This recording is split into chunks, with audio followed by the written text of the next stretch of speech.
What's up, everybody? It's Weston here with the Hidden Gibbon, back with another Daily Deck Tech video and another viewer request.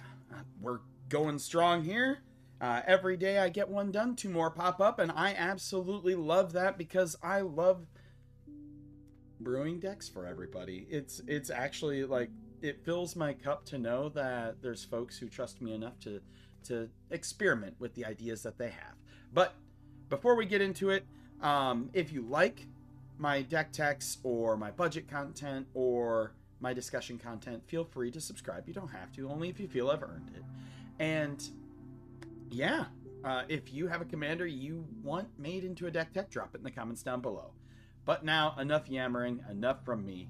You're here for the deck tech. So we have Astrid Peth today, a card I didn't know existed until it was suggested to me, because it was from the Doctor Who set and I wasn't ever able to pick up any of the Doctor Who decks. Astrid Peth is a 2/2 for 2, so pretty simple here, with whenever Astrid Peth enters the battlefield or attacks, create a food token. Okay, that's pretty simple.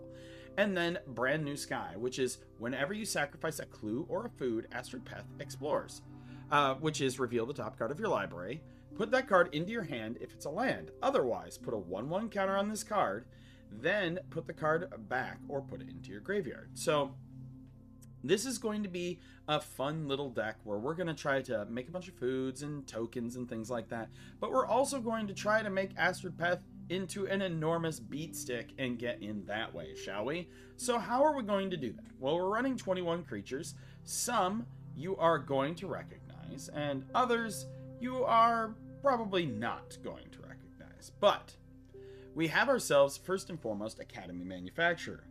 We know this card quite well. He combos with a ham sandwich. He's the robot, the myth, the legend himself. If you would create a clue, a food, or a treasure token, instead create one of each. This is really useful for if we create those foods off of Astrid Peth, or if we have other things that create tokens, netting us those foods and clues, and the added bonus of adding us treasures for mana. We have Angelic Sleuth, which is flying, and whenever another permanent you control leaves the battlefield, if it had a counter on it, investigate.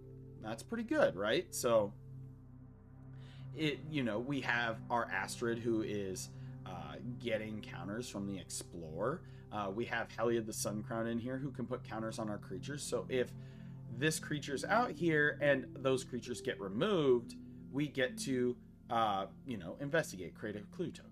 We have Arcbound Ravager in here. Sacrifice an artifact, put a 1/1 counter on this creature. Modular 1. I'm going to let you know right now that this deck does have infinite combos. So you see Academy Manufacturer here and Arcbound Ravager here. Okay.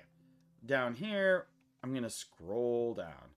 We have ourselves Clark Clan Ironworks as well, Grinding Station, and we have Nuka-Cola Vending Machine as well as Clock of Omens. So Nuka-Cola Vending Machine says you can tap to create a food token, and whenever you sacrifice a food, create a tap treasure token. So if you have yourself Nuka-Cola Vending Machine, Academy Manufacturer, and Arcbound Ravager in play, you can sacrifice a token, which will then create a tap treasure token, and then you can, which will then create one of each with your Academy Manufacturer. You sacrifice one of those tokens. This can just dump out infinite tokens.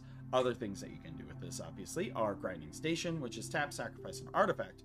Target player mills 3 cards, and whenever an artifact enters the battlefield, you may untap the Grinding Station. So, subbing out the Arcbound Ravager for the Grinding Station, you sacrifice one of your artifacts with Grinding Station, which then will create a treasure token with Sunset Sarsaparilla, aka Nuka-Cola, which will then cause your Academy Manufacturer to bloop out a bunch of tokens, which then will untap your Grinding Station. And one second, friends, I hear chaos. Sorry about that interruption. My cat decided to hop up on the DVD shelf and knock over about 100 movies, so I've got that to take care of after this. Super fun. That's Yamato for you. Mischievous little fluff. But as I was explaining, Grinding Station, untaps, and then you can mill all of your opponents. Clock of Omens is tap 2 untapped artifacts you control, untap another target artifact. This will help you generate mana, especially if you sacrifice one of your other things with Clark Clan Ironworks. These 3 go together to generate infinite untapped treasure tokens. So there you go. Lots of infinite in this deck. Yeah, and Arcbound Ravager. Back up to our creatures. We have Benny Brack's Zoologist.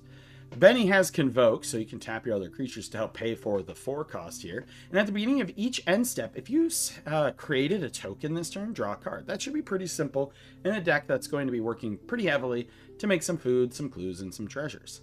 We have Bill the Pony. When Bill the Pony enters the battlefield, create 2 food tokens. Also, Bill the Pony is incredible. One of the heroes of Lord of the Rings here. Sacrifice a food until end of turn. Target creature you control assigns combat damage equal to its toughness rather than its power, which is a really interesting effect. And to be honest with you, kind of niche in this, but it does give you a food sacrifice outlet. So I suppose you could also go infinite with Bill the Pony. Bronze Guardian. We have Double Strike, Ward 2. Never ever bulk at Ward 2. Other artifacts you control have a Ward 2, so people can't, like, just shotgun your little tokens unless they mass remove them. And this creature's power is equal to the number of artifacts you control, so you can make this guy a big, big dude. We have Cat Collector.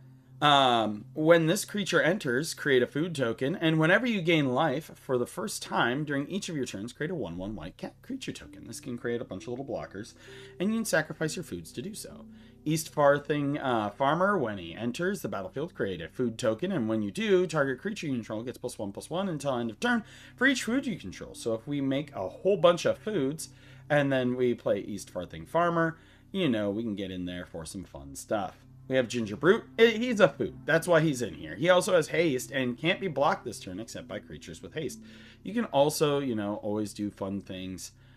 If you want to up the budget of this deck by putting in stuff like the Ozolith, you can stack the counters from Arcbound Ravager or your commander onto Ginger Brute if they get removed.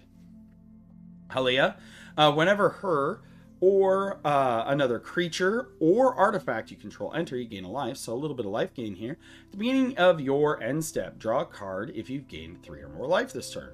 Good little card draw engine, plus she has Warp. Heliod, the Sun Crown, so as long as your devotion is less than 5, Heliod isn't a creature. Devotion is the mana pips in the top right-hand corner.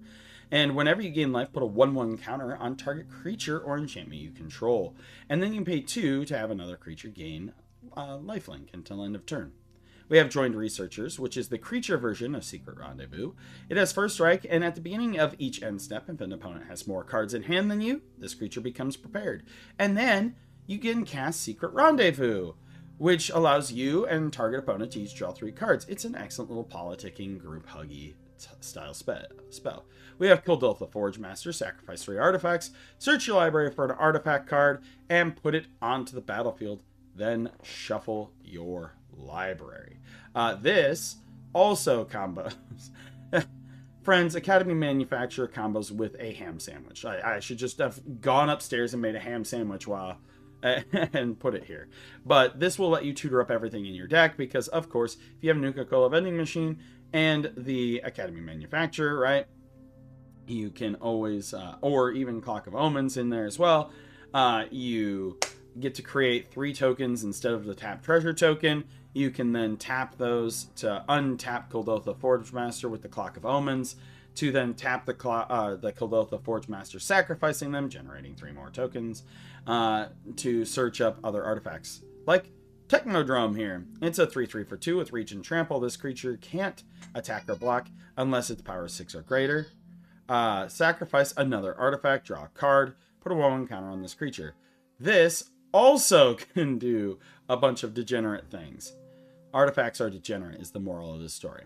We have Little Orphan Amphibian. Alliance, whenever another creature control enters, choose one that hasn't been chosen this turn. You either put a 1/1 counter on it, or create a food, or scry 1. So giving you a little bit of option there. Lauren of the Third Path. Vigilance, and when Lauren of the Third Path enters, destroy up to 1 target artifact or enchantment. This is a little bit of good removal. And then this has you and target opponent each draw a card. One moment, friends. And I'm back. We have Rosie Cotton of South Lane. When Rosie Cotton of South Lane enters the battlefield, you get to create a food token. And whenever you create a token, put a 1/1 counter on target creature you control, other than Rosie. Again, combos with a ham sandwich when you have things like Nuka-Cola Vending Machine and Academy Manufacturer involved. Then we have Sierra, Nuka's biggest fan.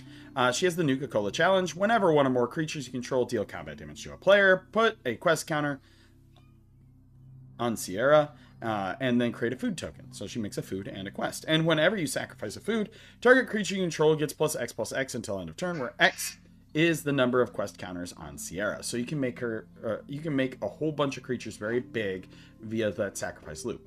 We have Sad Robot. You know, you get to search for a land, and also when it dies, draw a card. We have Tashar, Ancestor's Apostle. Whenever you cast a historic spell, return target creature card with mana value 3 or less from your graveyard to the battlefield, which a lot of our stuff is 3 or less. Then we have the Gaffer. This card's randomly like $12 because I'm pretty sure it was only in the precon. This is a problem. At the beginning of each end step, if you gain 3 or more life this turn, draw a card. Pretty simple. This is also pretty good considering we have all those foods. We have Avatar's Wrath in here. This card is very, very good. I'm glad that I'm finally starting to see other creators talk about it. Choose up to 1 target creature, then airbend all other creatures until your next turn. Your opponents can't cast spells from anywhere other than their hands, and then you exile it. It's so good. Cut a deal. Each opponent draws a card, then you draw a card for each opponent who drew a card this way. Late to dinner. Return target creature card from your graveyard to the battlefield to create a food. Secret Rendezvous, the original. You and target opponent each draw 3 cards. Fun fact for you. My dad, who is just, yep, he's a special snowflake sometimes. He calls it Rendevious, which is just something. He also says fillet minion instead of filet mignon. Give him crap about it all the time. But, you know, I love him to death. Battle of Bywater. Destroy all creatures with power 3 or greater. Then create a food token for each creature you control. This should be pretty easy since all of your stuff is low to the ground. Instance. We've got a pretty generic removal package. We've got a Road, Path to Exile, Sword Plowshare, Generous Gift. We do have Get Lost because you can pop one of your other things to make a map token, which then will create those other tokens instead, if you so choose. We have Renounce, which is sacrifice any number of permanents. You gain 2 life for each one sacrificed this way. So if you generate a ton of tokens, you can add instant speed, sacrifice a whole bunch of those to make sure that you gain a ton of life and hopefully not die. Also, this art is really kind of cool. This creature, this like lion thing has 6 legs on it. Look at this. You got 2 front, 2 middle, 2 back. What an interesting thing. We have Flare of Fortitude. You can sack a creature, a non-token creature, other than paying its mana cost, to make all of your permanents have hexproof and indestructible till end of turn. And your life total can't change. Artifacts, we got Arcade Cabinet. When it enters, put a 1 counter on each of up to 4 target creatures. You can sack a token, double the number of counters on target creature. Brotherhood Regalia is in here for unblockable purposes. We have Caduceus, Staff of Hermes. Equipped creature gets lifelink, and as long as you have 30 or more life, so as long as you're playing Commander, equipped creature gets +5/+5 and has indestructible and prevent all damage that would be dealt to this creature. We have Candy Trail. It's a food and a clue. When you sack it, you gain 3 life and draw a card. Carrot Cake. It's a food. When it enters, you make a rabbit, and you get to scry 1, and you can sack it to gain 3 life. We have Collector's Vault. Draw a card, then discard a card, create a treasure token. Commander's Plate. Oh, wow. That is something. I hadn't seen this art before, friends. I just do the update to cheapest thing. Equipped creature gets +3/+3 and has protection from each color that's not your commander's color identity. Equip Commander 3. Yep. Field-tested Frying Pan. I love this card. It's still in my very, very upgraded and streamlined Frodo and Sam deck. When Field-tested Frying Pan enters the battlefield, create a food token, then create a 1/1 white halfling creature token, and attach Field-tested Frying Pan to it. Equipped creature has, whenever you gain life, this creature gets +X until end of turn, where X is the amount of life you gained. So you it would get +3/+3 if you sack 1 food, +6/+6 if you sack another food, +9/+9. You know, it stacks. Instant Ramen. You draw a card when it enters. It's a food with flash, and you can gain 3 life. I like that it has flash because you microwave it. Lembas, look, Lembas bread and more Lembas bread. When it enters, scry 1, draw. You sack, draw 3, gain 3 life. And when it's put into the graveyard from the battlefield, it's shuffled back into its owner's library. We got the boots made for walk-in here to protect your creature, giving it hexproof. Tarian Soul Cleaver, the equipped creature has vigilance, and whenever another artifact or creature is put into a graveyard from the battlefield, put a 1/1 counter on the creature. This can also give you infinite counters when you do all that fun stuff. The Underworld Cookbook, discard a card, create a food token, sacrifice the cookbook, return target creature from your graveyard to your hand. We have the Wind Crystal, so white stuff costs 1 less. If you gain life, you gain twice that much life instead. And you pay 6, creatures you control gain flying and lifelink until end of turn. Trailblazer's Boots, so we can give our Astrid some non-basic land walk to let her smash Hulk in, since we're going to be exploring a lot. Transmutation Font, create your choice of a blood token, clue token, or food token. Sacrifice 3 tokens with different names. Search your library for an artifact. Put it onto the battlefield. Then shuffle. Activate only as a sorcery. And we have Whisper Silk Cloak for Unblockable and Shroud. Enchantments. We have Airbender's Ascension. So if you want to go the blink route with Astrid, you can do the blinking here. When it enters, airbend up to 1 target creature. Whenever a creature you control enters, put a quest counter on it. And then at the beginning of your end step, if this enchantment has 4 more quest counters on it, exile up to 1 creature, and then they return to the battlefield under their owner's control. We have All That Glitters, so a creature gets +1/+1 for each artifact and enchantment you control. Caretaker's Talent, whenever 1 or more tokens you control enter, draw a card, activates only once a turn. Level 2, create a token that's a copy of a target of a token that you have. And level 3, since we do have some token generation for creatures, creature tokens you control get +2/+2. Cleric class, level 1, if you gain life, you gain that much +1. Then you have, whenever you gain life, put a 1/1 counter. And level 3 is you return a creature card from your graveyard to the battlefield. You gain life equal to its toughness. Griffinary, this is super easy to activate. At the beginning of your end step, if you gain 3 or more life this turn, create a 2/2 Griffin. We have Herbs and Stewed Rabbit. Put a 1/1 counter on up to 1 target creature. Create a food token. Draw a card. Create a food token and create a 1/1 white halfling creature token for each food you control. Reconnaissance, so you can attack and then bring them out of attacking, which then still triggers your Astrid. And then search the premises. Whenever a creature attacks you or a planeswalker you control, investigate. So this generates you clues. For our lands, we are running Castle Ardenvale to drop little dudes into play, Arid Archway, and Karoo for some double mana. I'm a Karoo believer. Rogue's Passage, because I'm Weston and I always run this card in any deck where something wants to turn sideways. Adagia, to copy our enchantments and some of our artifacts. And Abandoned Air Temple, which lets you put a 1/1 counter on each creature you control. This card is so good. I can see it's going up in price. I'm so glad I have so many of them from all the stuff that I opened, and I was picking them up for like $1 or $2. So there is the build for the deck. Now let's see how it functions. Pray to the gods that we get a good hand, shall we? So we're going to zoom out by 1. We are opening hand. We have Griffin Airy, we have 3 planes, we have Carrot Cake, Generous Gift, and Caduceus. So we're going to draw for our opening turn. We're going to drop a planes. Pretty simple, pretty straightforward. We're going to play another planes, and you know what? I'm going to go ahead and drop Astrid.